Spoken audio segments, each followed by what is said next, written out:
দর্শক, আমি এখন আছি রাষ্ট্রীয় বাসভবনের সামনে, প্রধান উপদেষ্টার যে কার্যালয়, এই কার্যালয়ের সামনে।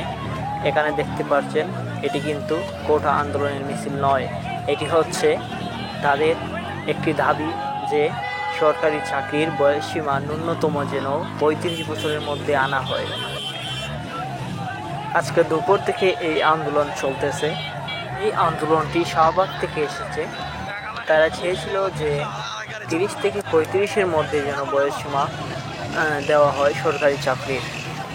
এবং আরও একটি বিষয় হচ্ছে, এখানে প্রধান উপদেষ্টা ডক্টর ইউনূস এসেছিলেন এবং এখানে পুলিশের সঙ্গে জনগণের সংঘর্ষ হয় বলেও অনেকে দাবি করতেছেন। এবং অনেকেই বলতেছেন যে তাদের একজন নাকি গুলিবিদ্ধ হয়েছেন।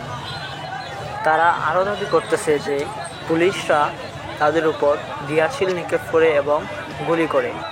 এই কারণে তারা প্রধান উপদেষ্টার বাসভবনের সামনে এসে বিক্ষোভ মিছিল এবং আন্দোলন চলতেছে।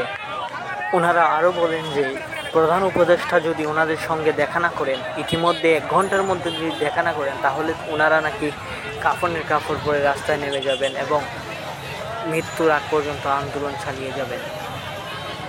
এখন অনেকেই জানেন যে এখানে আসিফ নজরুল এসেছেন এবং কিছুক্ষণ আগেই ওনার সঙ্গে দেখা হয়েছে। এই যে দেখতে পাচ্ছেন, পুলিশের সঙ্গে বিক্ষোভ হয়েছে এবং রাস্তাঘাটে ওনারা আগুন দিয়েছেন।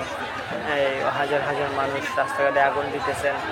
এখনও পর্যন্ত এই এলাকার অবস্থা থমথমে এবং কোনো যান চলাচল করছে না। হাজার হাজার মানুষ রাস্তাঘাট ব্যারিকেড দিয়ে রেখেছেন। শিক্ষার্থীরা এবং আন্দোলনকারীরা বলছেন যে প্রধান উপদেষ্টা তাদের দাবি গ্রহণ করার আগ পর্যন্ত ওনারা নাকি এখান থেকে উঠবেন না এবং দাবি চালিয়ে যাবেন, আন্দোলন চালিয়ে যাবেন। তো কী মনে করেন আপনারা, আন্দোলন কি চলমান থাকবে নাকি ওনারা চলে যাবেন বাড়ি?